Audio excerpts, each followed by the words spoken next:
guys, welcome back to my channel. Relax to my friend. Subscribe to my purposes. Today we're back in episode 8 of When Oranges Fall. I'm very excited for these cute little moments, and we're gonna see some more stuff up right away. So, หลังจากนี้มึงก็ไม่ต้องคุย we saw this part. We said, everybody confessed last episode. Literally everyone. There is not a single body that did not confess. I'm here for it though. กูรู้ว่าสิ่งที่กูทำมันไม่ถูกต้อง Yeah, it really was wrong. กูกลัวไง I get it, babe. It's sorry, but we can't be acting like that. กูกลัวว่ามึงจะเกลียดกูไปมากกว่านี้ We never hated you. กูไม่ได้รักเกลียดมึง Exactly, babe. กูไม่รู้ว่าความรู้สึกมึงคิดยังไงกันแน่ กูทำไปแบบนั้น Damn, you แล้วมึง should ก็ออก have ไปแบบนั้น แล้วมึงจะให้กูคิดยังไงอ่ะ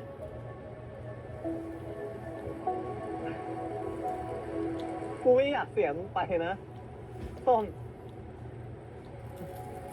กูทำแบบนี้ So เลย you นะ were losing him. ที่จะ Yeah, ทำให้มึงเสียกูไป exactly. Like, girl, what were you bringing? You spray ace more stupid. Why we acting มึง like ฟัง this? กูนะ กูไม่ได้โกรธแล้วกูก็ไม่ได้เกลียดมึง แล้วทีนี้มึงตอบกูได้ยังอ่ะว่ามึงรู้สึกยังไงกับกูอ่ะ Not everybody knows so quickly. It takes time. I กู can't ก็ expect them to know. They're young also, so it's like, กูก็ยังเป็นเพื่อนกับมึงเหมือนเดิมไง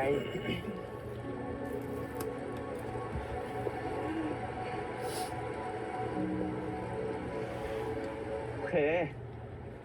โอเค I know you're not supposed to eat this up, but I don't want มึ to งยัง break. ไม่เข้าใจ นี่มึงเข้าใจกูแล้วจริงๆเหรอ Oh, there you go. But it made a fat mess. เข้าใจ แล้วมึงยังจะห่างกับกูอีกไหม ไม่ทำแล้ว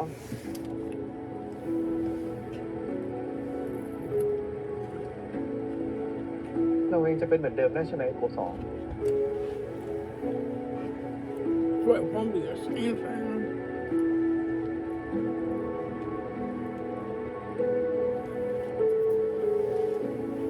มึงสัญญานะ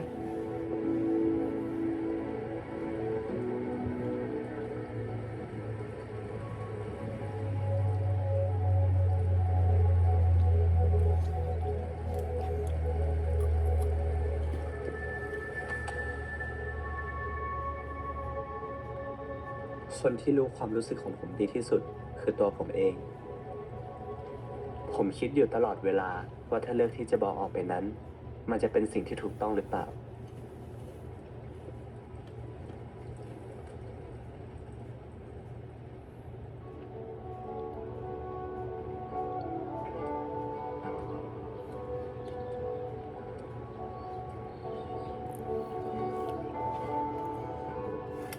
ทั้งสังคม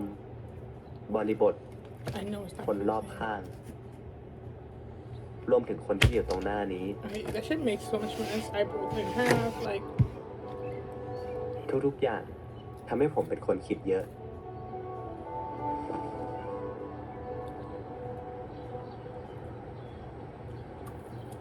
มึงโอเคจริงๆใช่ไหม เพราะการยอมรับตัวตนนี้ ไม่ได้เป็นการตัดสินใจของเราฝ่ายเดียว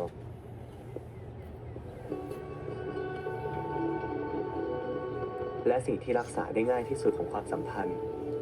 ก็คือการเป็นเหมือนเดิม โอ้โหยอะไรกันเนี่ย เฮ้ย พี่ก๋อทำไมตัวเปียกขนาดนี้อะ โอ้ฝนตกขนาดนี้ให้ตัวแห้งแม่ ถามแปลกไง ยกย้อน นี่รีบไปอาบน้ำสระผมเลยนะ ถ้าพรุ่งนี้ป่วยไม่ได้ไปโรงเรียนแล้วก็ ไปอีกซ้ำนะจ๊ะ ครับหม่อมแม่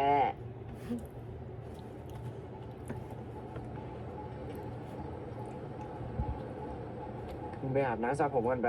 เดี๋ยวป่วย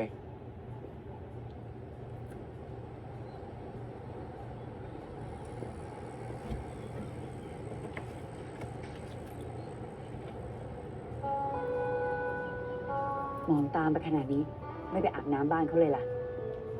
แม่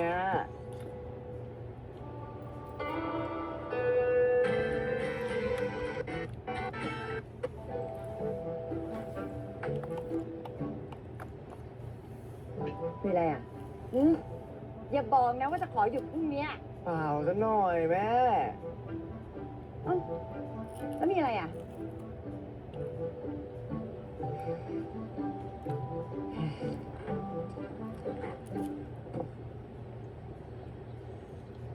อ่ะสมมุตินะสมมติว่าถ้าแบบคือถ้าเพื่อนแบบว่าแบบ โอ้ยจะแบกอีกนานไหม คนจะดูละครนี่ตอนจบแล้ว จะดูว่าพระเอกสารภาพรักนางเอกยังไง เร็วๆอู้ โอเค คือถ้าเพื่อนมันทำสิ่งที่ไม่ควรทำอ่ะ แต่ว่าโกไม่ได้โกรธมันนะแต่มันก็หลบหน้า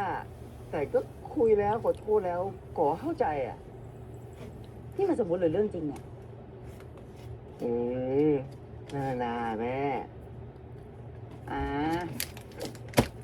อ่ะแล้วพี่โกไม่โกรธจริงหรือเปล่า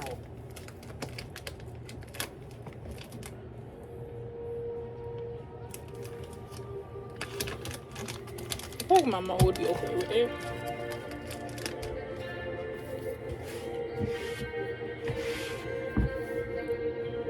โก ไม่ได้โกรธแต่แค่ตกใจอะแม่ เอาไม่ได้โกรธก็บอกเขาไปสิว่าไม่ได้โกรธอ่ะ ก็บอกไปแล้ว แต่มันก็เหมือนจะไม่เชื่อ พี่โกก็แค่ไปบอกเขาอย่างจริงจัง ว่าสิ่งที่เขาทำนะ พี่โกนะ ไม่ได้รู้สึกไม่ดีเลย เขาไม่ต้องรู้สึกผิดหรอกนะ พี่โกโอเค อะไรเงี้ยรีบไปคุยกับเพื่อนนะ รู้เปล่า อย่าปล่อยไว้นาน เพราะยิ่งปล่อยไว้นานก็เท่ากับว่าความรู้สึกผิดก็จะอยู่กับเพื่อนเราคนนั้นนานยิ่ง True ขึ้น that. True that. และที่เพื่อนหลบหน้าเราก็หมายความว่าเขารู้สึกผิดกับเรามากๆและยิ่งเขารู้สึกผิดกับเรามากๆ ก็หมายความว่าเขาแคร์เรามาก อย่าปล่อยเวลาไว้นานนะรีบไปคุยรู้เปล่า เพราะแทนที่จะปรับความเข้าใจกันได้ มันก็อาจจะเสียเพื่อนไปเลย พี่โกฟังให้จบก่อนสิจะรีบไปไหนฮะ Sugar, you และยังไม่ talking รู้เล much. ยว่าทะเลาะกับใครฮะ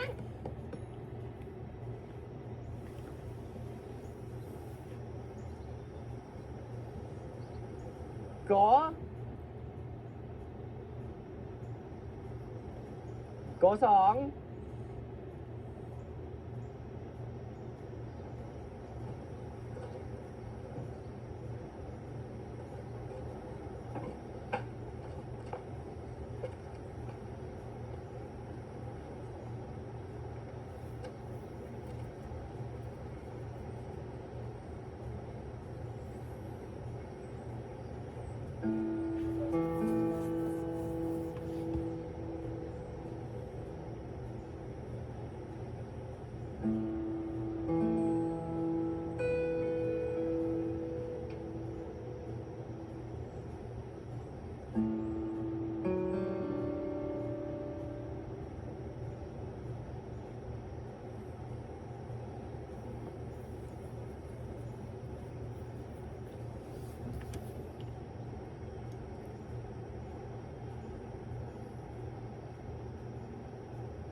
โก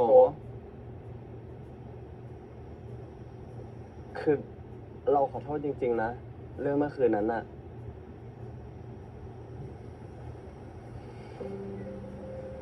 มึงฟังกูนะ กูไม่ได้โกรธมึงจริงๆแล้วมึงก็ไม่ต้องกลัวด้วยว่าจะเสียกูไป มึงก็เคยสัญญากูแล้วไม่ใช่หรอว่ามึงจะไม่หายไปไหนอีกอ่ะงั้นมึงก็อย่าผิดสัญญาสิ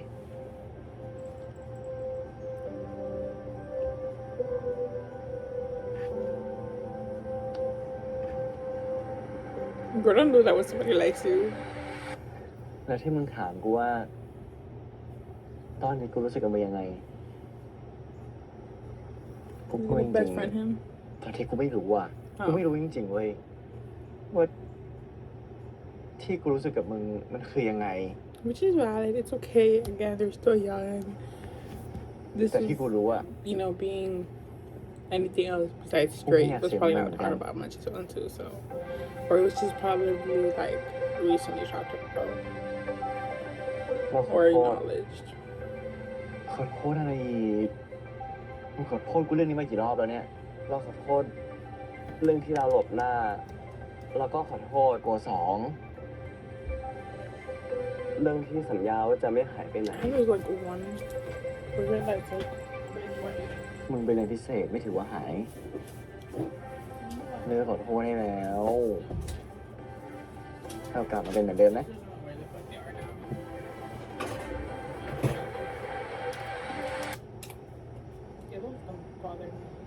ไหนยิ้มสิยิ้มสิเจ้าโกสองไม่ยิ้มใช่ไหมยิ้มไม่ยิ้มจะยิ้มไม่ยิ้มจะยิ้มจะยิ้มไม่ยิ้มแล้วโอ้ยยิ้มโอ้ยโอ้ยโก Really, my thing watching nothing else.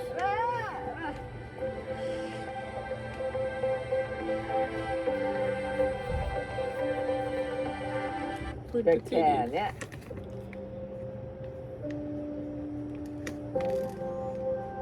ขอบคุณนะ ขอบคุณเหมือนกัน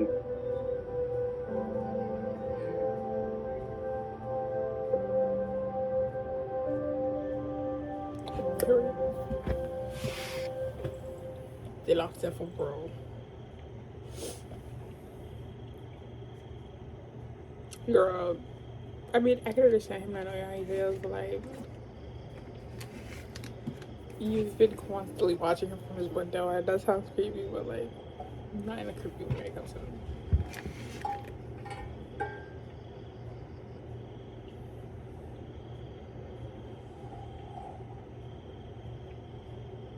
ดึกแล้วทำไมไม่รีบนอน วันนี้โดนฝนแต่ก็ป่วยหรอก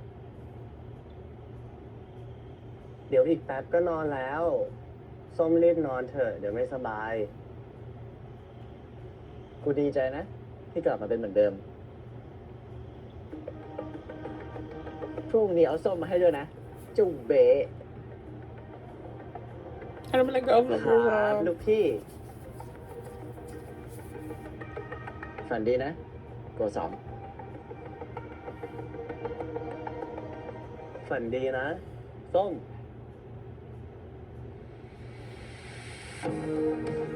Is there not like a lot of mosquitoes in Thailand? Cause like girl, y'all listen to your windows wide open, like y'all leave it wide open. I know it's hot in Thailand, like, I know, but like, ooh girl, I'll be like mosquito the house, like.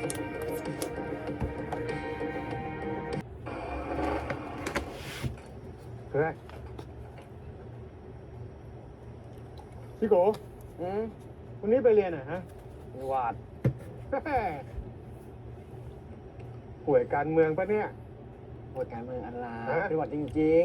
ฮะ ๆ เชื่อลองติดไหมอะเอ้ย โอ้โหโก็ ไง เชื่อแล้วไม่เอาก็ทุกทีเวลาพ่อชวนไปออกเรือแกก็แกล้งป่วยแบบนี้อะฮะ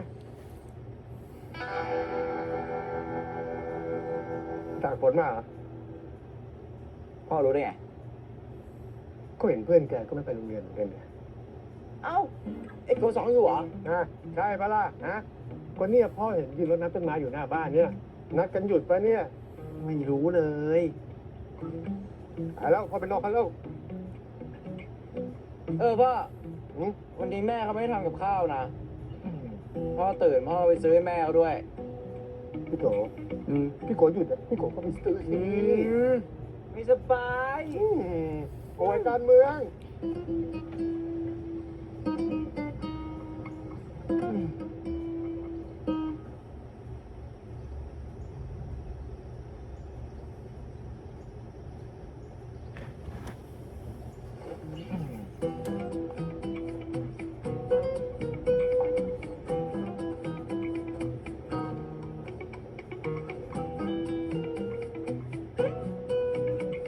หาใครอยู่อ่ะ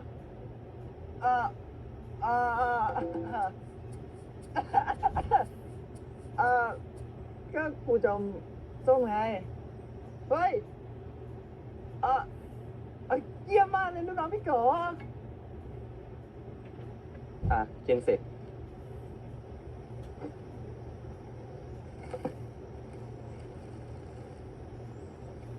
พ เป็นหวัดนะ มึงไม่รังเกียจกูเหรอ Goddamn, bro, that sounds like bronchitis. I'll Stop call playing him, with you. เฮ้ย ชอบกินส้มขนาดนั้นเลยเหรอ ตลอดไป I mean, I would eat polythene every day if I had them right now. กินเยอะๆนะ ส้มมีวิตามินซี ช่วยให้หายไข้ได้ งั้นเราก็ต้องมากินด้วยกันสิ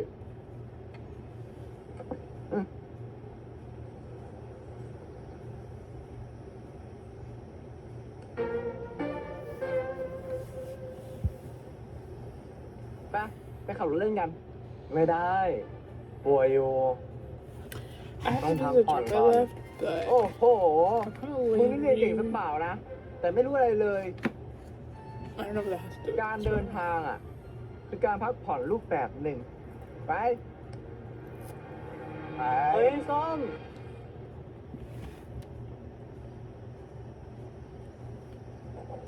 Ooh, now he's gonna do somewhere else. Oh, I would want the earth to swallow me whole. Oh no, my poor babes.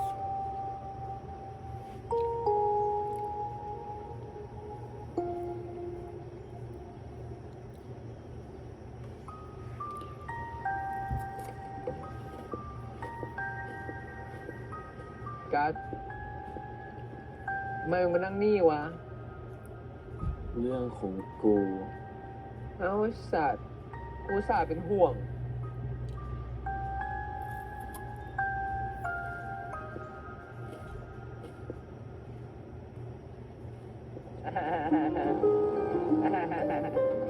Oh, why did I not know?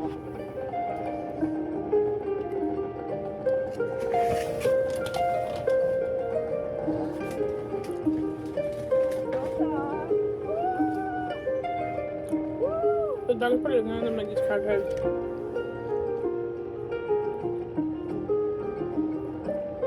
Dude, you have to get the biggest bite.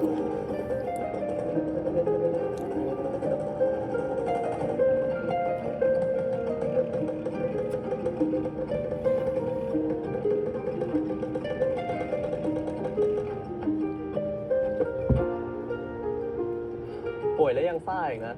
แล้วก็ต้องทำเหมือนไม่ป่วยอ่ะ หวัดมันจะได้งงไงแล้วอีกอย่างนะ กูกินวิตามินซีไปเยอะ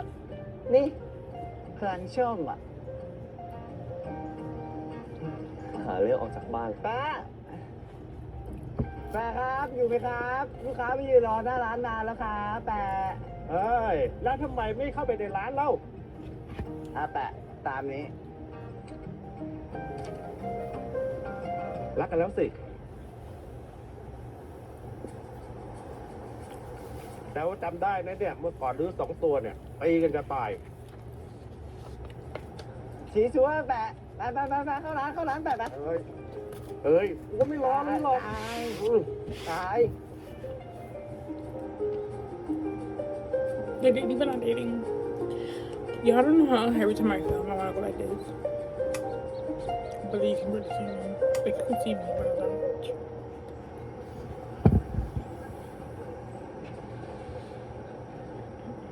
เบาๆนะชี้ เราบอกแล้วไงว่าอย่าซ้อมหนักอ่ะ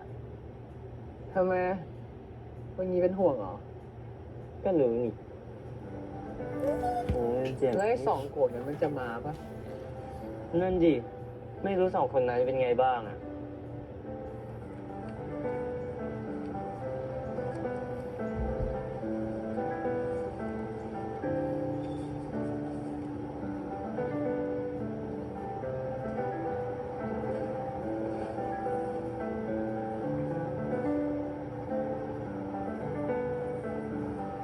They're เจอนะ so ฮัล cute. โหล my friend มึงทำอะไรกันวะคิดถึงพวกกูไหมครับมึงหายหัวไปไหนมาเนี่ยไม่สบายแต่ตอนนี้ก็หายละ แล้ว2 คนคุยกันดียังอ่ะ ดีแล้ว โกหนึ่งก็งี้แหละ ชอบแกล้งงอนเรียกร้องความสนใจ เฮ้ยอย่ามั่วอะไรก้ากูเนี่ยเป็นคนมีเหตุผลที่สุดในโลกแล้ว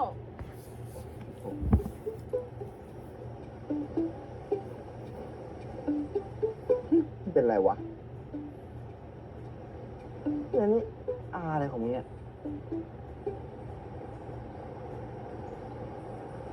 อ่าอ่าไงจ๊ะทำไม ฮะอ่านนักบอลเยอะไปเหรอ ช่วงนี้กูอิน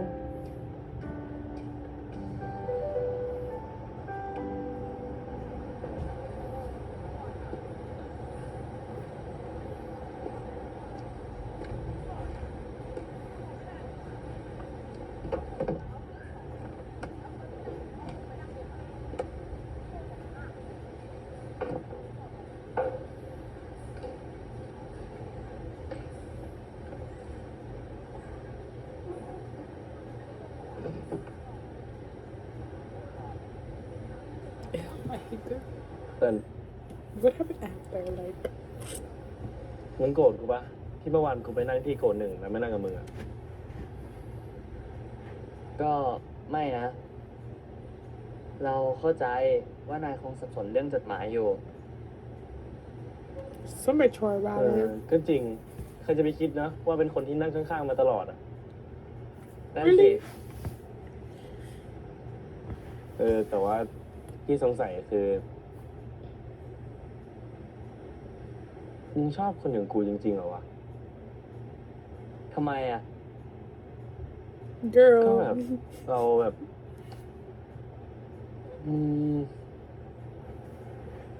ไม่รู้เลยมันก็แค่ชอบเปล่าไม่เห็นจะต้องมี That's ผล some อะไร big เลย bullshit, bro. I could never do that.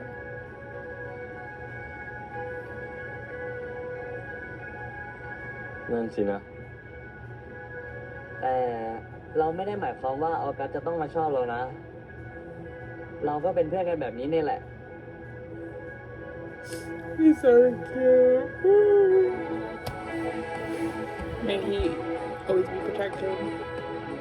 ออกจากเพื่อนครับกลับมาแล้วคิดถึง โอ้ยคิดถึงมึงปล่อยกูได้แล้วเป็นไงบ้างวะได้จุดหมายเพิ่มปะ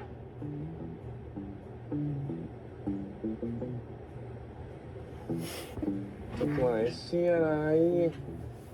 เห็นแน่การ์ดไอ้เต้นกูฝากดูแลนี่ด้วยนะ ช่วงนี้เชี่ยเลยกูกลับมาอินเลิฟอีกแล้ว วันก่อนกูนั่งกินเต็งกับมันวนหาถึงแต่เจ้าของจดหมาย มันอยากเจอมันตั้งแต่ม .4 แล้วบ่นคิดถึงเช้าวันเย็น Girl, I have the world start on home because the fuck you talking about that? ไหนบอกจะไม่บอกใครไอ้โกเฮ้ยอันนี้ขึ้นได้ลูกพี่เหรอวะไอ้กลัวเอ้ย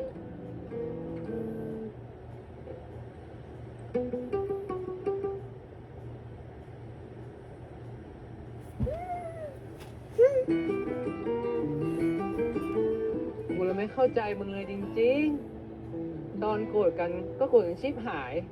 แต่พอดีกันก็ดีกันหน้าตาใช่มึงอยากรู้ใช่ไหมว่าที่จริงแล้วมันเกิดอะไรขึ้นอ่ะ กูสองคนถึงได้เป็นแบบเนี้ย ไม่อยากรู้อ่ะ มันจูบกู ฮะ Girl, he's like, I don't want to know. He's like, so. แล้วมึงก็ทำตัวปกติกับมันเนี่ยนะ กูพยายามอยู่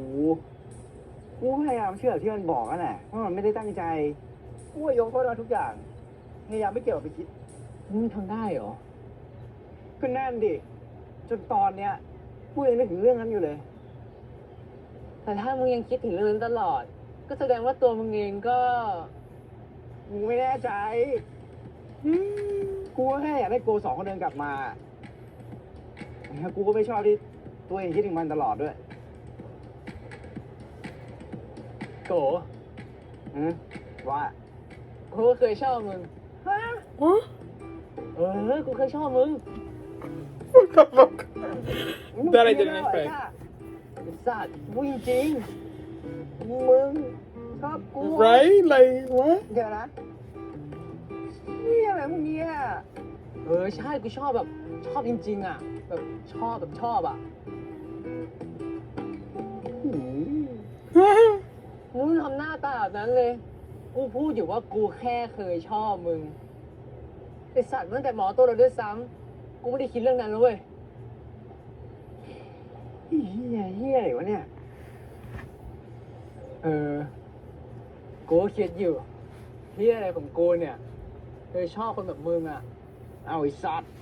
เป็นโคตรความผิดในใจกูเลยไอ้สัตว์ เบ๊ะ ทำไมเป็นกูแล้วมันทำไม มึงอยากให้กูไล่มึงฟังเหรอ เอามึงเล่ามา ก็มึงอ่ะ ตัววุ่นวายแถมชอบแย่งขนมกูแดกอีกแล้วมึงก็เอาแต่ใจที่หนึ่งเลย แล้วมึงก็ดื้อโคตรแถมมึงยังขี้โวยวายส่งเสียงดังตลอดเวลาอีกก็เตะมึงหลายรอบแล้ว ถ้ามึงไม่ทำตัวเป็นหัวหน้าแก๊งนะไอ้สัตว์แหมทำเป็นต่อยตีเขาไปทั่ว สุดท้ายใครเปิด กูนี่แหละ มึงด่ากูไอ้ก้า แต่มึงรู้ป่ะกูพูดเรื่องนี้เพราะอะไร เพราะอะไร เพราะมึงก็รู้ด้วยซ้ำไงว่ากูเคยชอบมึง แต่มึงอ่ะ กับกัวสองมึงก็รู้ว่ามึงทั้งสองคนอ่ะรู้สึกดีต่อกัน นี่คือมึงจะบอกว่ากูชอบมันเหรอ อ๋อไม่ใช่เหรอ มึงชอบเชื่ออะไรห่ามึงอย่าพูดซีซูที่ไหนนะเว้ยเดี๋ยวไม่เข้าใจผิดกันหมดแม่งก็เป็นเพื่อนกูเหมือนพวกมึงนั่นแหละ เฮ้ไม่ชอบก็ไม่ชอบ Don't want you get this worked up มึงอย่าพูดให้มันได้ยินนะเว้ยแม่งเข้าใจผิดกันไปอีกข่าวเลยแย่กว่าเดิมอีก ทำไมมึงกลัวว่าถ้ามันรู้ว่ามึงชอบมันเนี่ย มันจะตีตัวออกห่างมึงเหรอ ไอ้สัตว์ Didn't บ he อกกู tell ไม่ได้ him ชอบ like that? มึงเนี่ยนะ การกระทำส่วนทางคำพูดชิปหาย สิ่งที่มึงทำให้พวกกูอ่ะกับสิ่งที่มึงทำให้กับมันอ่ะไม่เหมือนกันด้วยซ้ำแล้วมึงยังเลือกไอ้โกสองอ่ะว่าเพื่อนมึงกับพวกกูอีกอะนะ เอามึงฟัง อย่าเถียงไอ้สัตว์มึงคบกับกูมากี่ Shut up ปีเทียบกับไอ้โกสองที่เพิ่งมา พวกกูดูก็รู้ว่ามึงสนิทกับไอ้โกสองมากกว่าพวกกูด้วยซ้ำสิ่งที่มึงทำให้กันอ่ะแม่งพิเศษมากกว่าเพื่อนคนอื่นเว้ยมึงยอมรับสักทีเหรอไอ้โก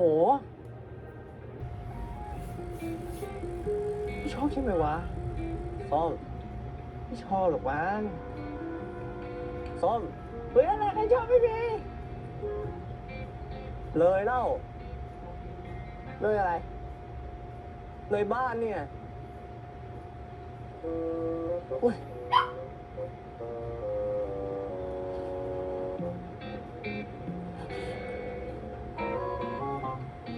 เหม่ออะไรอ่ะ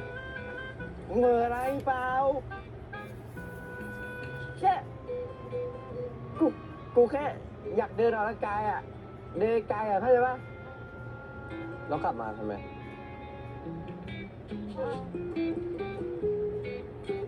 กูแค่ขี้เกียจฮะกูขี้เกียจแล้ว Like that, sir. เร็วเข้าบ้านนะเดินเว้ย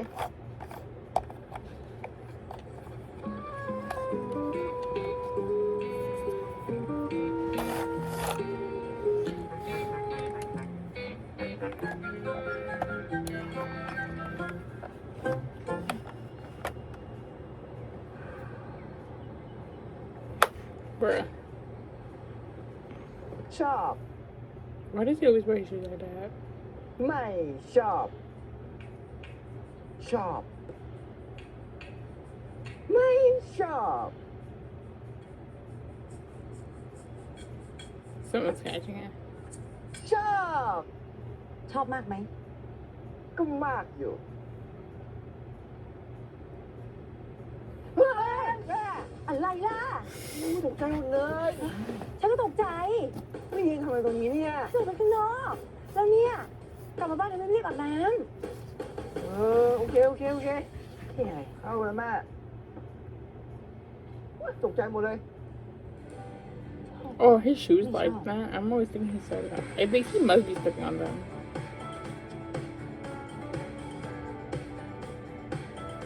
Now, if he catches you, that's gonna be real embarrassing.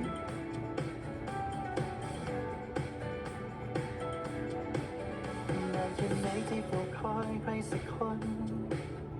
ยิ่ง อยู่ที่ผ่านพ้นที่เฝ้ารอกว่าที่โชคชะตาจะพาเธอมาจะไม่หัวใจมันเป็นแบบนี้ก็ไม่รู้มันคือความรักหรือเปล่าและไม่รู้ว่าเธอรู้สึกเหมือนกันไหม This chick was full of fruits. ฉันไม่เข้าใจว่าจะจัดการตัวเองยังไงและทุกครั้งที่ได้พบกันมันเหมือนว่ามีบางอย่างเพิ่มขึ้นทุกวันยิ่งใกล้ยิ่งรู้สึก Hurry up before the person comes. เราอยู่อาจได้พบกันอีกไม่นานจนหมดฤดูหนาวก็ยังเฝ้ารอจนฝนหยุดสุดท้ายจะไม่ยอมหมดหวังแค่ขอให้เธอ I'm sorry. I'm gonna go throw myself somewhere. ฉันไม่กลัวอะไรเธอเป็น We're probably getting better to put them all like.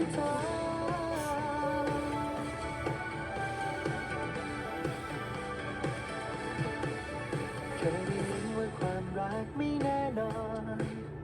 ดังท้องฟ้ากับสายลมที่แปรเปลี่ยนถ้าสายฝนมาเธอมาจะไม่ร้ายแค่ไม่นานไม่โกรธเลยอ้อนายคณินกิตินและทุกครั้งที่ได้พบกันมันเหมือนว่ามีบางอย่างเพิ่มขึ้นทุกวันยิ่งใกล้ยิ่งรู้สึกว่ารักที่เรารออยู่อาจได้พบกันอีกไม่นานจนหมดฤดูหนาวก็ยังเฝ้ารอจนฝนหยุดสุดท้ายจะไม่ยอมหมดหวังแค่ขอมีเธออยู่จะไม่ได้ไปด้วยกันฉันไม่กลัวอะไรถ้าเป็นฤดูกาลที่มีเธอ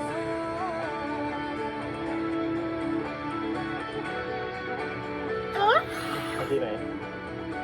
อันนี้เหลือนี้เหลืออันนี้เหลือเอาเหลืออันนี้ I love this new generation of Gemmas. บ๊ายบายเจอกันนะอันนี้ตัวสองเฮ้ยดีๆเดี๋ยวล้มไม่ล้มหรอกเชื่อใจพี่โก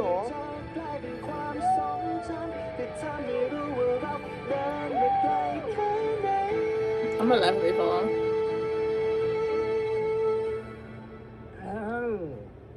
I'm at the เป็นยังไง ruler. กันบ้าง แป๊บก็จะขึ้น He needs to ม be in a หกแล้วนะ series where he's the teacher. Like a โอ้ full อยาก like จบแล้วครับ series. อาจารย์ แน่ใจเหรอนายกิตตินปีนี้อาจารย์ไม่ปล่อยเธอไปง่ายๆหรอกนะ Oh, like junior. โอ้ Or senior ย year. อาจารย์แจ้งผมมาเนี่ยต่อไปเป็นธรรมเนียมของเด็กม .5 ทุกปี ห้องเราทุกคนจะต้องทำปัดฉิมให้รุ่นพี่ม .6 Okay, thank you. ห้องอื่น Well, เขา yeah, จับได้ obviously, if ทำ I ป้าย could do my แล้วก็ dumbass. ทำบอร์ด อยากรู้ไหม ห้องเราจับได้อะไร ต้องเป็นอะไรที่ไม่ดีแน่ๆเลย ห้องเราจับได้ แสดงละครเวทีนั่นไง จับใหม่ได้ไหมครับอาจารย์ ถามเพื่อนข้างๆเราสิ เขาให้ตัวแทนหัวหน้าห้องทุกห้องจับ ไม่หมายถึงว่าจะจับใหม่ได้ไง เราได้ที่ดีที่สุดเลย Ew, shut the fuck up, bitch. ไม่รู้แหละ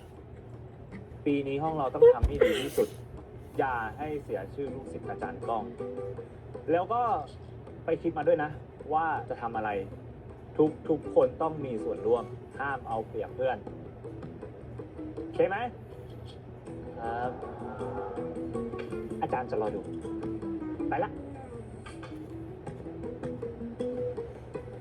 ยิ้มอะไรนึกอะไรไปเรื่อยนึกอะไรก็นึกว่าถ้าส้มเล่นละครเวทีน่าจะสนุกนะ โอ้เมียวอ่ะนะเล่นให้ดูหน่อยนะ อยากเห็นนะมึงก็มาเล่นด้วยกันดิกูเห็นจียอมเงาอ่ะก็มึงเล่นกูเล่นแหละโอ้เงาอ่ะเอาล่ะทุกคนมีใครอยากเสนออะไรไหม เราชอบดูละครหลังข่าวกับแม่ โอ้ได้ก็ดีไหมก็ดังเลยนะ เป็นเลยล่ะไหมล่ะ โอ้ยเบื่อแล้วมีทุกปีเลยหรือก็กินแอปเปิ้ลตายจูบแล้วฟื้นน่าเบื่อ ฮะนั่นมันสโนไวท์ปะ โอ้ก็เหมือนกันล่ะ กูไมเคิลจอร์แดน แล้วทั้งสองโกล่ะ เราชอบ ไม่รู้ดิ เราแล้วแต่เพื่อนๆเลย กูว่าแล้วแต่รุ่นพี่ดีกว่า เอาที่รุ่นพี่ชอบอย่าเอาตามพวกเราเลยนะ งั้นรู้แล้วว่าเราทำอะไรกัน I'm scared. ไม่ชอบเลย อะไรที่พูดทิ้งช่วงแล้วให้ลุ้นเนี่ย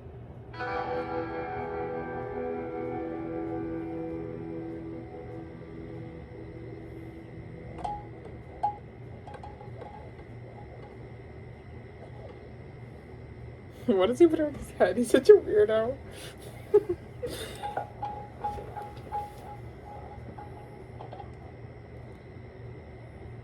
นอนยัง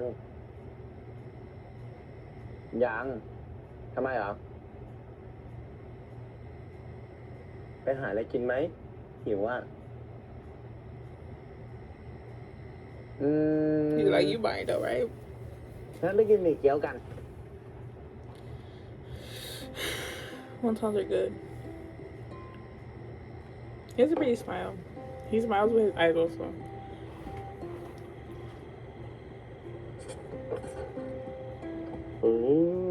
Yeah, damn, he really hungry. He fucking that shit up.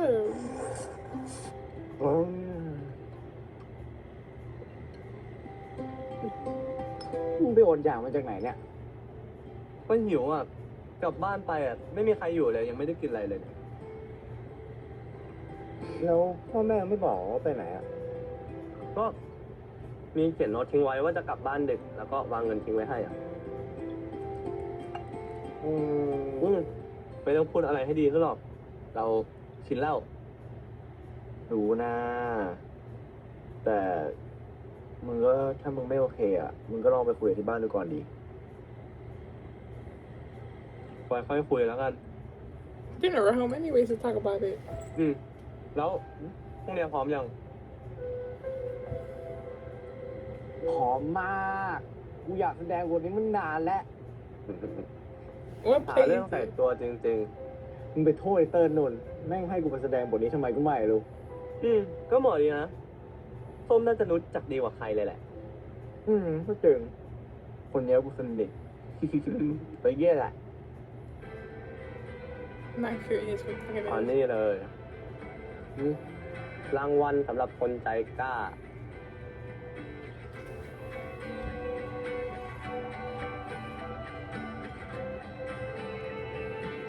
อร่อยไหม โอ้ยผมไม่เอาแล้วตกลงใครหิวกันแน่แหละ กินต่อดีกว่า is. Is this all? มึงเอา Okay, เกี๊ยว yeah. ไปเลยบอด Let's just move on to the next part. No. The day trail ไป cause เป็นการแสดงจากกลุ่มม .5 I'm scared. Oh, they're performing a teacher. Oh, that's him. ผมบอกพวกคุณเลยใช่ไหมว่ามาสายเนี่ยต้องโดนทำโทษวิ่งพื้น20ปฏิวัติ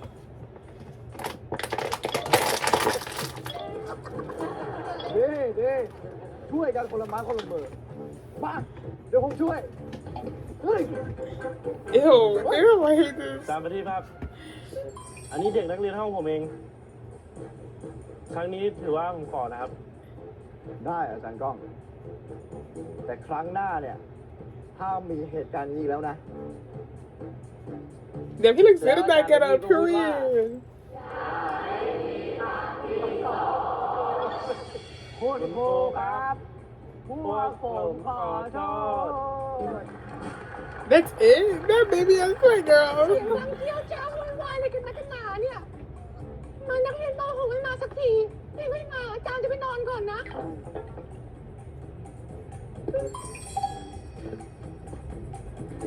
Ew, I hate this.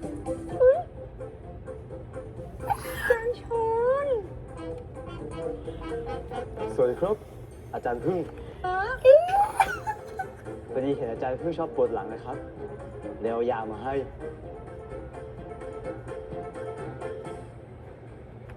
ขอบคุณค่ะ I need this so much. โอ้จะหมาอาจารย์ทำไมเนี่ยอาจารย์กำลังจีบกับอาจารย์โชนอยู่นะ อาจารย์ครับ พวกเราขอโทษ ขอโทษอะไรกันได้กันหนารู้ไหมพวกการขอโทษบ่อยๆเนี่ย มันไม่ดี มันแปลว่า โลกเปิดโอกาสให้พวกเราทำผิดซ้ำแล้วซ้ำเล่า ใช่ครับครูทุกคนล้วนอยากให้พวกคุณเติบโตที่การงาน Okay, not giving you a fucking pep talk. ผมขอให้ทุกคนโชคดี ในเส้นทางที่เป็นตัวแทนน้องม .5 ในการกล่าวขอบคุณและขอโทษอาจารย์ทุกท่าน ไม่ว่าจะเป็นเรื่องที่ดีหรือไม่ดี That means W play, guys. I really don't. Play Mama Heart. โหโคตรเขินเลยไอ้เติ้ลนะ กูจำมึงไว้เลยให้กูทำอะไรแบบนี้เนี่ย แต่ออกล้าทำได้ดีเลยนะ ไม่มาเล่นเองไหมล่ะแค่แต่งเป็นจานโชว์ยังง่ายกว่าเลย มันก็ไม่ฮาดิ นี่เราอยู่ที่นี่ปีนึงเลยนะชิเราอายคนอื่นแย่เลยแล้วพวกนี้กีฬาเนี่ยก็ล้อเราตายแน่เลย แต่ออกล้าไม่ต้องห่วงเลยนะ เราจะปกป้องออกล้าเอง ถ้าใครมาล้อออกล้าเนี่ยเราต่อยให้หมดเลย ขนาดนั้นเลยเหรอ อืม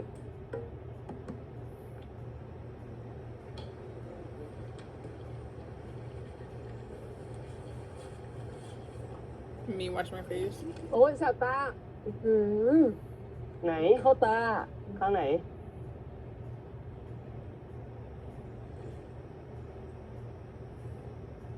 They're so cute. I love them so much together, bro. Like, I would love to see Ken and Paul in their own series, but I know it's probably likely not going to happen. But Jim and Bucket, Ken and Paul are adorable. Ooh, adorable? Adorable together. Ooh, ooh. Oh my god, run. เป็นไงบ้าง ดีขึ้นแล้ว งั้นไปกันไหม Oh my god, girl. I would have the earth swallow me whole in that moment.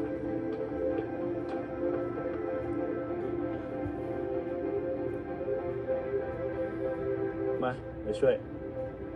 He looks great in his getup. I really like that hair on him, and I feel like he has most of that hair out most of the time. But เป็นไงไปดูโอเคปะ I guess it's nice to see them outside of their uniform Okay. clothes โอเค and dressed มากๆเลย properly. เออ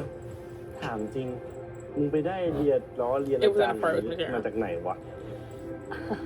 เอ้า มันก็ของถนัดพวกออกัสอยู่แล้วไม่ใช่เหรอ นี่ชมหรือด่าเนี่ย ชมสิ แต่ว่าวันเนี้ยทุกคนทำได้ดีมากเลยนะ แล้วก็ออกัสแต่งตัวแบบนี้ก็น่ารักดีนะ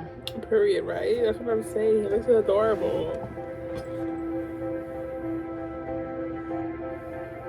แล้วนี่เพื่อนๆไปกินข้าวกันหมดแล้วไม่ใช่เหรอ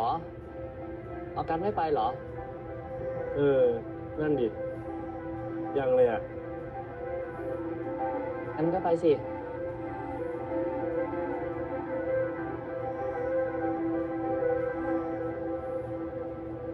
ไว้เราไปกินข้าวกันไหม เราต้องเก็บของตรงนี้อีกหน่อยอ่ะ ไม่ เราหมายถึงวันอื่นนะไปกินข้าวกันไหม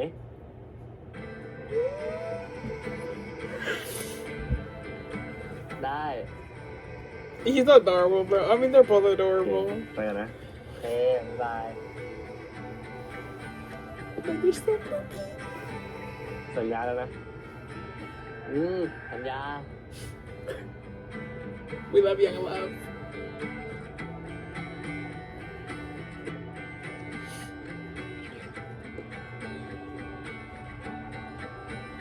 วันนี้ส้มเก่งมาก เพิ่งเคยเห็นส้มในมุมนี้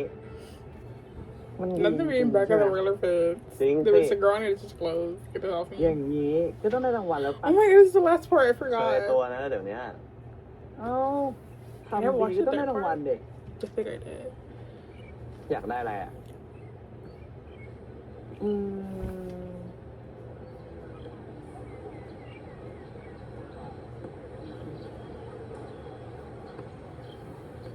ส้มไหมธรรมดาไป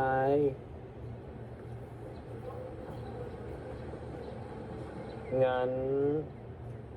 เดี๋ยวเราเลี้ยงไอติม ไม่เอาอะ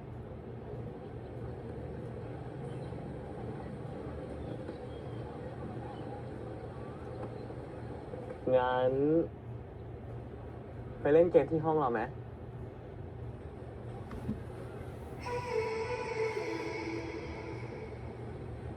ไม่รู้ว่าอะไรทำให้ผมพูดออกไปแบบนั้น อาจจะเพราะผมไม่ได้อยากรู้สึกเหมือนเดิมตั้งแต่แรก อาจจะเพราะสมองคิดนานไป หัวใจเลยตอบแทน อาจจะเพราะผมอยากจูบเขาอีกครั้ง Yo, y'all wanna get this. Stop playing with me. Don't show me that moment again. ยังอีกแล้วที่มัวแต่มองมัวแต่นั่งดูจะบอกว่ารักให้เธอ I hate you both so ให้ much. คุ้มค่าการรอ Fucking hate this shit. Before this man do. เวลาที่เราชอบใครอ่ะเราก็จะชอบแกล้งคนนั้นไง เฮ้ยแม่ตีตุ่กดทำไม เราก็ต้องไปสังเกตดูว่าเขาตีตูดเราหรือเปล่า พอสองอยากกินส้มมากเออ จะบอกว่ารัก Oh, the friend's not there. สำหรับกูทุกครั้งที่กูมีปัญหามึงคือแสงสว่างนั้นเสมอ Where's my kind of ball? Like, no, he's kind of ball. Like, I'm offended. I don't even think the other homeboy was at the beach with them because I only counted 5. จะบอกว่ารัก Yeah, there's only 5 of them. Why is that little homeboy not with them? Well, anyways, that was episode 8. I loved it. I enjoyed it. I'm excited to see the rest of what happens to this eight. So yeah, I hope you guys enjoyed this video. Like, comment, subscribe, please. Thanks. แกล้งเธอไม่ได้แกล้งชอบเธอชอบจริงชอบจังชอบเธอไม่ได้แกล้งรักไม่ได้อ่อยแค่อยากจะได้เธอเธอคิดว่าเธอจะลอง